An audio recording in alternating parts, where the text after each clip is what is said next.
Welcome to It's More Than Grit, the CSIS podcast about the crucial role entrepreneurs play in the global economy. I am Mariana Campero. And I'm Andrew Schwartz. Join us as we hear stories of both triumphs and setbacks and how economic and policy environments across the globe shape their outcomes. Let's dive in and learn why being a successful entrepreneur takes more than just grit. In this first episode of It's More Than Grit, we are joined with Bill Ford, Chairman and CEO of General Atlantic, to discuss what it takes for entrepreneurs and investors to find success. This was an incredible discussion, and we hope that you enjoy it. Bill, welcome to the first episode of It's More Than Grit. It is truly our pleasure to have you on the show. I mean, you're a key player in this industry. You have not only observed entrepreneurs for years, but you have also mentored and supported them to grow and expand globally. But before we dive into what are your views of entrepreneurship and what impact do they have on the global economy, let me first start by asking you about yourself. I mean, you have a pretty amazing story. You were very young when you were working at Morgan Stanley and decided to jump and join GA, which was at the time a pretty small or much smaller private equity company. What did you see? What made you make this decision? Well, first of all, Mariana, thank you very much for having me on the podcast. And I'm honored to be the first person that you're communicating with. So this is just terrific. Yes, well, that's a great question you asked about, how I got to General Atlantic and how I got into the investing industry. It actually is a pretty straightforward answer. I mean, I grew up in northern New Jersey and went to public school and ended up at a wonderful small liberal arts college called Amherst College and graduated in 1983. And in the early 80s, if you remember, it was a recession. And so it wasn't so easy to get jobs right out of college at that time. There were something that I actually didn't even know existed called investment banks who were recruiting for a financial analyst program. And I was fortunate enough to get an offer to join Morgan Stanley, which at the time was only about 3,000 employees in a private partnership, which ultimately later rhymes a lot with where General Atlantic is today. But I took that job and I sort of fell in love with finance and fell in love with Wall Street. And like many things in life that are just sort of accidental, I got placed into the capital markets group as my first job. I could have been placed in corporate finance or M&A, but they put me in capital markets. And in the early 80s, roughly right around 1983, was really the beginning of a very long bull market, one of the first big bull markets. And with that, it was the first big IPO market that had happened in a very, very long time. And I was exposed, Morgan Stanley was known for doing bond deals for companies like IBM and large railroads and things like that, utilities. But there was an individual there named Jack Wadsworth who had started a technology group, which led to Morgan Stanley managing the Apple IPO in 1980 and kind of which is very cool. I mean, people often don't know that about Morgan Stanley, that they were this big blue chip firm was actually one of the first ones to really get involved in tech investing. Yeah, wow. So by the time I show up, Apple's still a client of the firm, and we really participated in this first big wave of IPO booms, which included Cisco and Silicon Graphics and a lot of fairly significant firms. Transformational. Yeah, it was transformational, and it was like the Valley had been around. There was, of course, Intel and many other companies, but Hewlett Packard and many names that we all know. But it was really the advent of Silicon Valley and the IPO wave. And just by chance, I was there at the time and working on it. And so long story short, I'm a kid from New Jersey, never traveled west of Pennsylvania before I joined Morgan Stanley. They started sending me to California to work on these IPOs. I couldn't believe California even existed when you first go there. And then you see Silicon Valley and the energy and what was going on. And I sort of set my sights on going to Stanford Business School if I could possibly get in. At that time, there was no option to stay beyond 2 years in this program. So you had to go to business school or find another job. So I said, if I can go to Stanford, that's my dream. And so I was fortunate enough to get in to Stanford Business School. And at the time, and it's still true to this day, Stanford, being right in the middle of Silicon Valley and right in the middle and deeply embedded in the entrepreneurial ecosystem. We all know that, companies, like Yahoo, Google, and many, many others all had their roots at Stanford, either in the, Sun Microsystems actually came out of the business school. So either the business school or the engineering school was, deeply tied into the entrepreneurial ecosystem of Silicon Valley. And so I was fortunate enough to go there. I mean, literally, Bill Gates spoke to our class before he even took the company public. Steve Jobs was an omnipresent figure on campus. So it was just really exciting. So it fueled an interest in entrepreneurship. It fueled an interest in tech. It led to where I am today, and in terms of being excited about all that. Bill, it's so interesting hearing your story. A lot of entrepreneurs and successful people that I've known in my life, start out by saying, I was in the right place at the right time. And it sounds like that's been part of your story. It couldn't be more true, Andrew. I didn't know what Silicon Valley was. I didn't know what a tech IPO was. I didn't really have any well-formed thoughts about what entrepreneurship was. But, right place, right time, beginning of the first big IPO wave, Silicon Valley and venture capital, kind of coming into its own.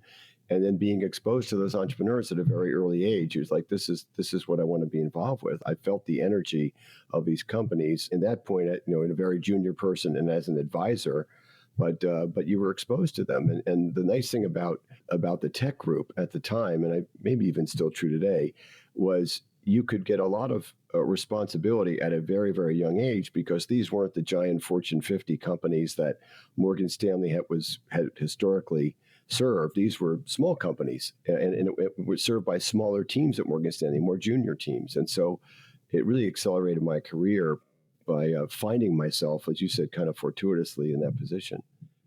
It's interesting. In our family, everybody is, thanking the good Lord that my brother-in-law had an Apple IIe computer as a kid and convinced my father-in-law to invest in that IPO with Apple, and here we are. I mean, what a stroke of luck, right? Well, incredible, because that goes back all the way to 1980, as I said. Yeah. Bill, you have had a front row seat. And you guys at GA see, 8,000 companies per year.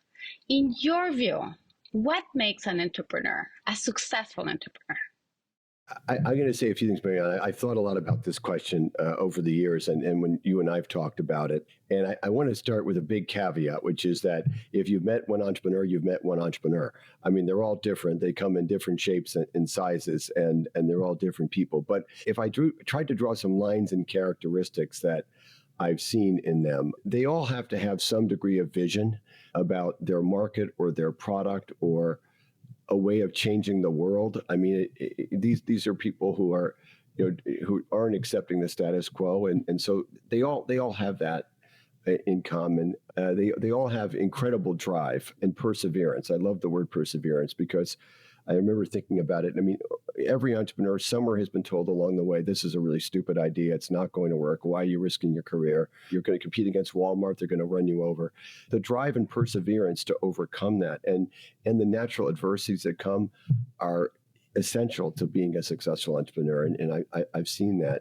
And then I'd say two other things: the ability to execute. It's one thing to have a great idea, vision, but if you can't combine that with a degree of execution, and I think about the great entrepreneurs I work with, working 100-hour weeks, throwing themselves into it. I mean, that there's just no substitute for that. I mean, it doesn't just sleeping under their desk. Yeah, under your desk and giving whatever it takes to make the company successful. And that's your grit point about the whole thing. Without that, it doesn't work. It doesn't happen. So, and then the last thing, which is, again, it'll probably sound pretty obvious too, but followership.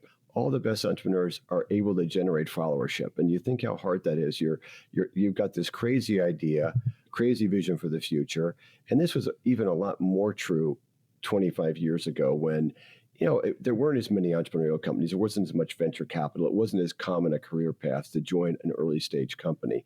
So the ability of an entrepreneur to attract people to say, come join me in this journey, it's not so easy. And I think the best ones have that ability to make people want to follow them and want to be part of the journey, be part of the dream. Jobs was obviously incredible. That Gates was. We could go through all of them, but they all had that, and that was a big feature. So it's a really important point that they can execute, because lots of people have great ideas. How can you tell when you meet people whether they can execute? Do you develop a sixth sense with that? It's something that comes from experience, and probably, just the way they talk. They are these people that get things done. It's one thing to dream big, but it's another thing to say, does this person have that special quality to say, yeah, but they get stuff done.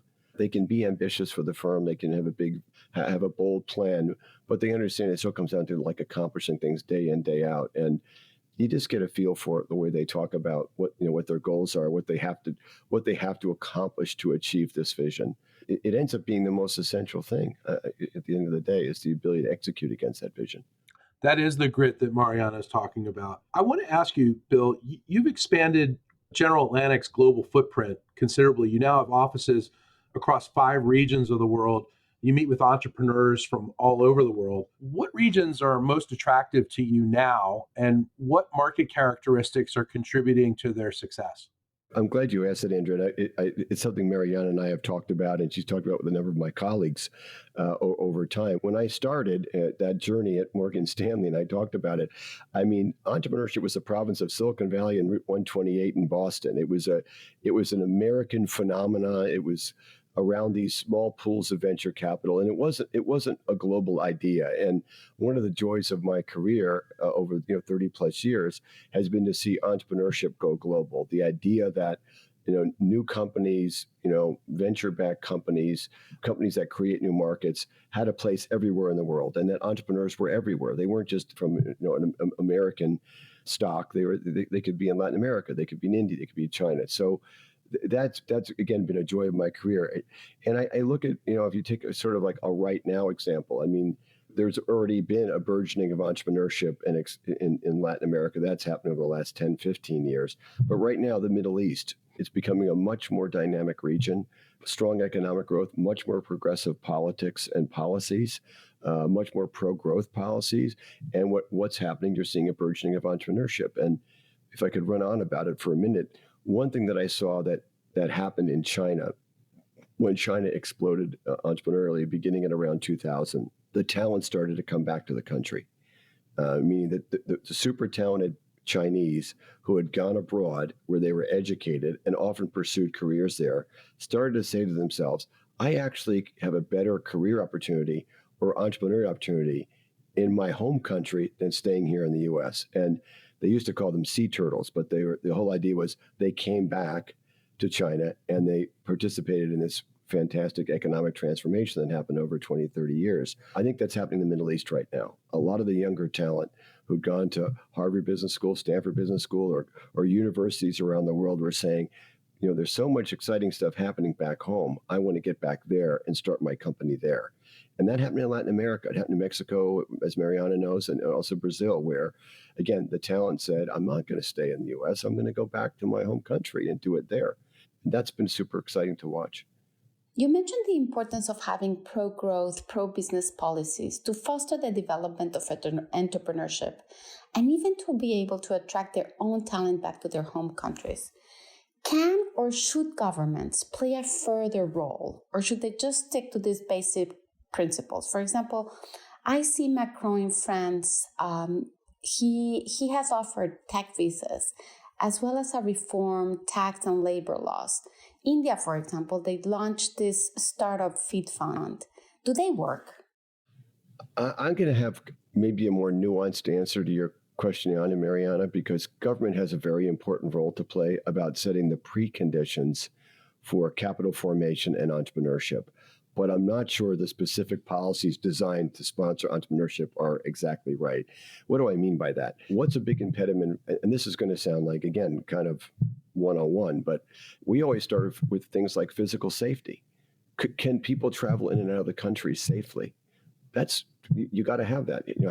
How could you possibly monitor an investment or pursue an investment or attract human capital if there's physical safety? Most places have it, but not all. Second is rule of law.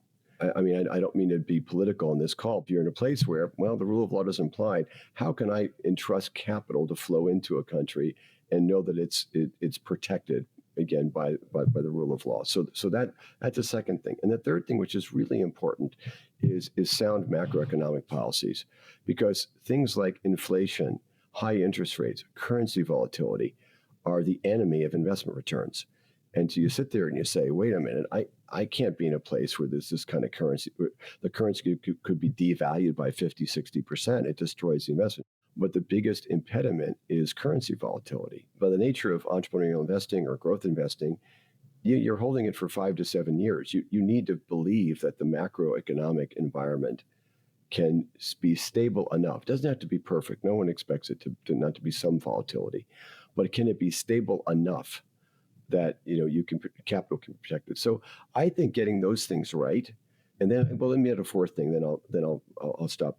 Capital markets. I mean, if you can create a vibrant capital market that can allow companies to go public and get an exit, and create the feedback loop, because one thing that's really important, I can't tell you how much the Alibaba IPO did for entrepreneurship in China.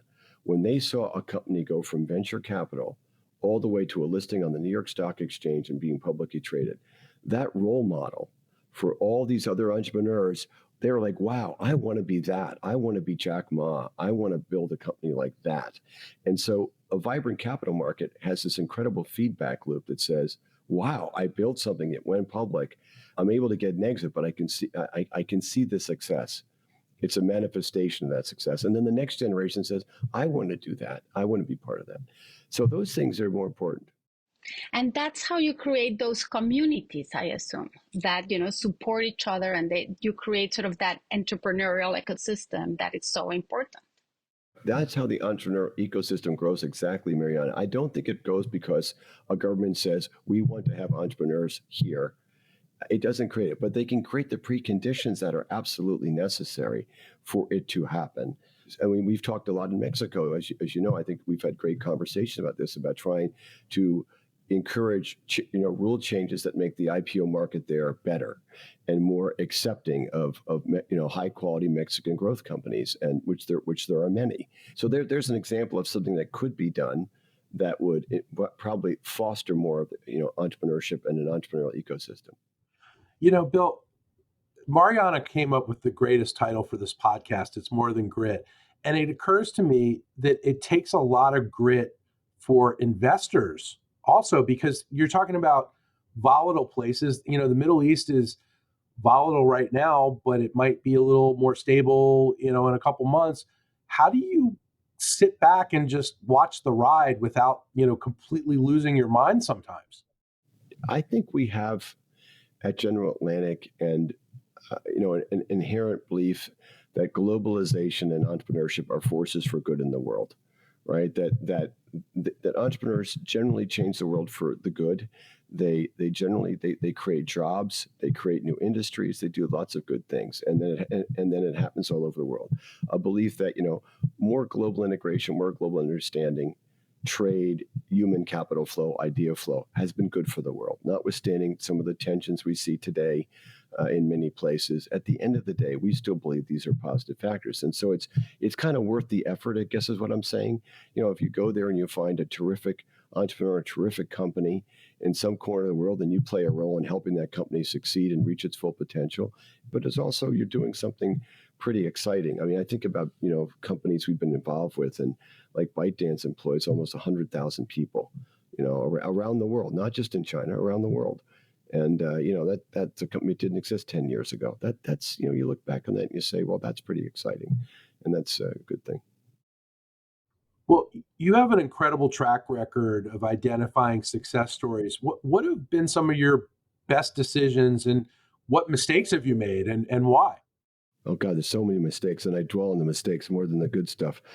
I mean, there's so many interesting things. I mean, I go back and say we were very fortunate as a firm to have, I think, identified some of the big inflection points that happened in technology investing. And when the firm was started in 1980, we really early on understood the power of sort of the transition to what I call the PC computing era, and how important software was going to be, and how that was going to change the IT landscape, and And like all the big technology shifts, they don't just change technology, they change business, society, economies in fundamental ways. And we participated in that. And then in the mid-90s, we were fortunate enough to see the transition to the internet and internet computing. And we invested in E-Trade and Priceline and some wonderful companies that were part of that transformation. But we got that shift right. We saw that the internet was going to be transformation. And when I mean transformation, I mean this is something that's going to have a 20, 30, 40-year impact, not a 1 or 2 year impact. And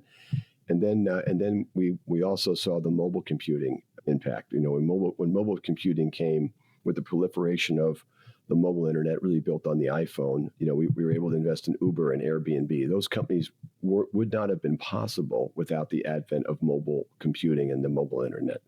And that shift, we more or less, we found a couple of great winners, and now we're at this new one. Now, the advent of AI. I like to say, Mariana, it's a fourth big shift I've seen, where I think it's going to completely rewrite not just the tech sector, but business, society, and economies. And I think it's really about being a firm that's been able to identify some of these big waves, these big shifts, and realize that from them, you're going to create tremendous opportunities, investment opportunities.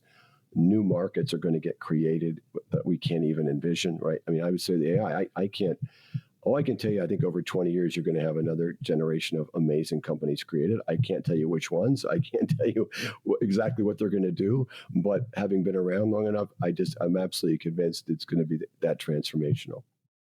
Bill, are you using AI to make your own investment decisions? We are. This is a really fun topic, Mariana. We've named her. We have a 5-person investment committee that makes investment decisions every week.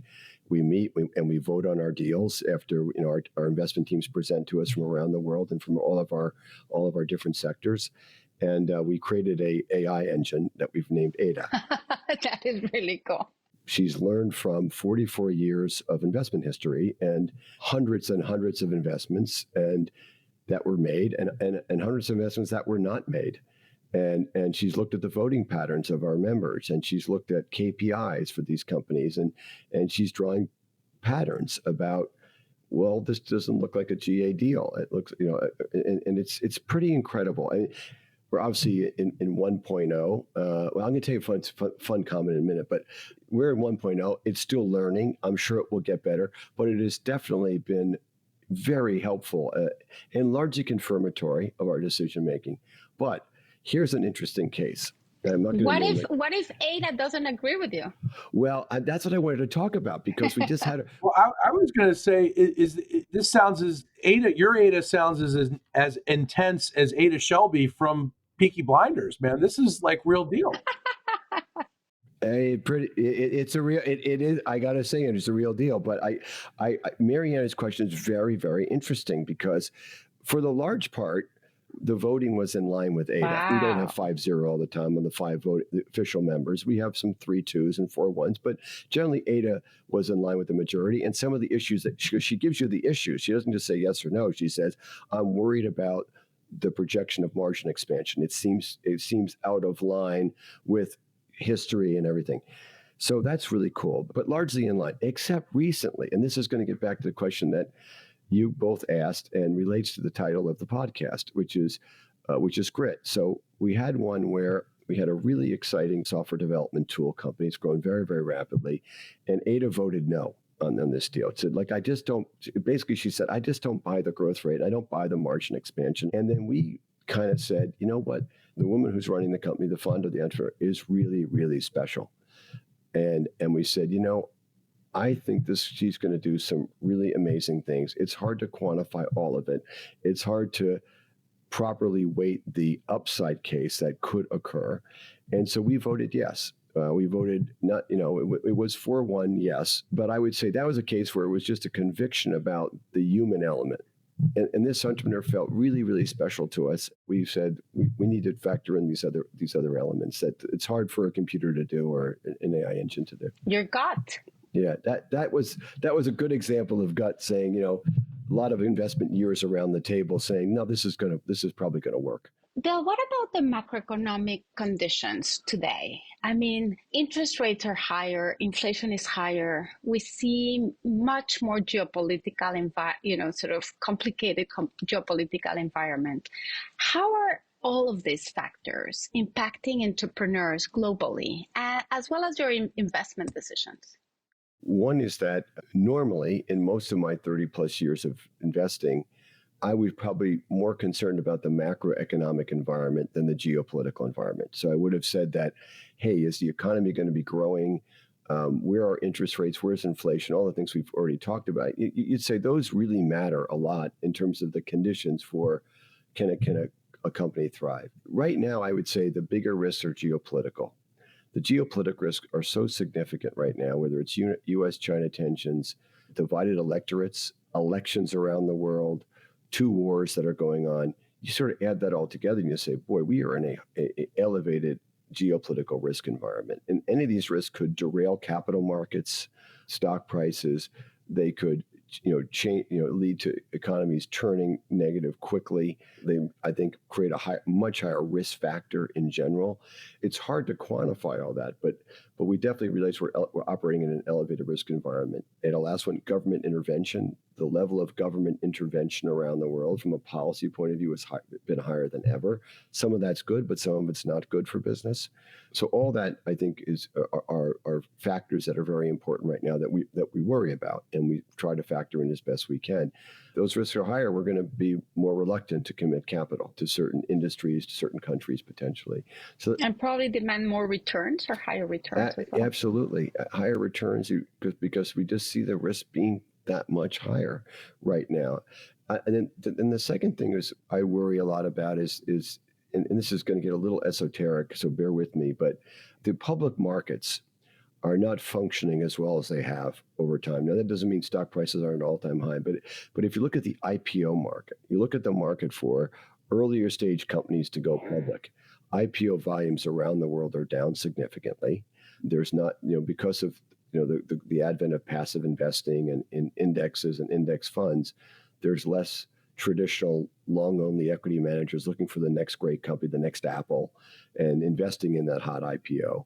And so I worry a bit that without a vibrant IPO market, which investors need, because investors need to return capital to their investors, and they need to monetize, and they need to realize the returns that they hopefully have created.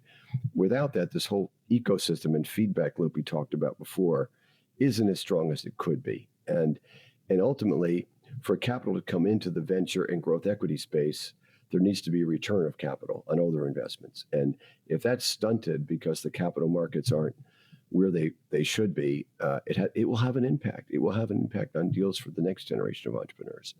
So that's something I worry about a lot. I think there can be, I think that particularly in the U.S., I think we need to sort of rethink some of our policies to make sure we're not discouraging the IPOs that have been so successful over the years. So that's on my mind a little bit. Speaking of the next generation of entrepreneurs, are people able to work and succeed when they're working, not in the same place? And how does that factor into the equation of entrepreneurial efforts? Well, I'm going to give you a strange answer, probably like many of my answers. It reminds me of online and offline retail for a minute. There was a long time you had to either be all online or you had to be all offline. That was the only way to go. And then this idea of omni-channel came up where you said, look, I could be a physical retailer, but I had to have an online capability, online presence, and I needed to do both to serve my customers. And I think that rhymes somewhat with this idea of remote work. I don't believe you can create a culture and attract talent and create an organization by working completely remotely. I just don't believe it. Now, can you have some flexibility for working moms, for people who have certain types of jobs that allow them to work from home part of the time? Not all the time, part of the time. Absolutely. I think that's just good thinking. So to me, it's I know it's called hybrid work, but to me, it rhymes with what I saw in retail. So I think there's some things that we can embrace.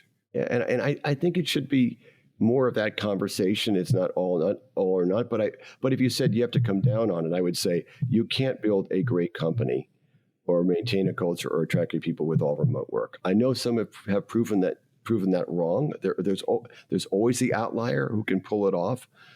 And we have one great company in our portfolio, chess.com, that has done that and has been remote first way before COVID occurred. But I think that's the exception. And I think people need to be together to communicate. Ideas happen when people are proximate to one another. So I think that's sort of where I land on it. And we at GA, we're an in-office culture, but we've built in flexibility for people where it's made sense, but not compromise the fact that we need to be together. We like to close these podcasts by asking for a word of advice for anyone who wants to start a business today, or anyone who wants to get into the investment game of investing in businesses. I mean, I think that being an entrepreneur is an incredibly special thing, and we talked about some of the unique characteristics, and I guess I'd say something kind of contrarian. If you're the entrepreneur, don't do it for the money. Do it because of your passion because the ones that have been successful are doing it because they're just absolutely determined to solve a problem or create a product or create a service, and that's what drives them and gets them out of bed every day. And I would almost say only do it if you have that. If you have it where you, in some ways, I feel like the opportunity chooses them and not them the opportunity, because it's so compelling to them that they just have to do it. They have no choice but to go after this opportunity. And so they're motivated by the market, the opportunity, as much as they are about, quote, being an entrepreneur or trying to make money as an entrepreneur. If you have that kind of compelling opportunity that just calls you, that's a great reason to be an entrepreneur. Investing is, it's great fun. I love it. I've never thought it was work. Maybe there's challenging situations or days, but I've never not loved coming to work at General Atlantic. And one of the reasons is investing is always changing, right? And I talked about the 4 big waves, but you're always learning something new. Entrepreneurs are the most interesting people in the world to engage with. You have the opportunity to learn from them, both as people and beyond. That's what makes it constantly fresh. There's not like, well, I've done it for 30 years, so I know everything I need to know. Well, no, you don't know. I mean, last year I guess a year and a half ago, I led an investment in a space company and really got into commercial space. And that's been super exciting to learn about what's happening. Why is there going to be a commercial space economy, which is a new market? What are the national security risks that do exist in space? I didn't know anything about it. I knew nothing about it. What we're doing in life sciences. I didn't know much about life sciences. I was on a few boards that were exposed to it, but the opportunity to learn about that sector and how it may change lives is super interesting. So I think that's a great reason to be in the investment business if you have that intellectual curiosity, love of learning, because it's always changing. Bill, unfortunately, we have come to the end of this episode. But I just want to close by saying, it's really interesting. I mean, because the external factors will continue to change, right? You will have new technologies. Governments will continue to change policies. Sometimes they will help, sometimes they will hurt. Capital will be more or less expensive. But, what I take from you, it's really those people that have that passion, that grit, that they fall in love with something that they want to solve and improve their own world. So it's really more than grit. It's great. Was a great title for your series, and it's an essential element to being successful in. Well, I'd say either being an investor or being an entrepreneur. But thank you for having me on the show.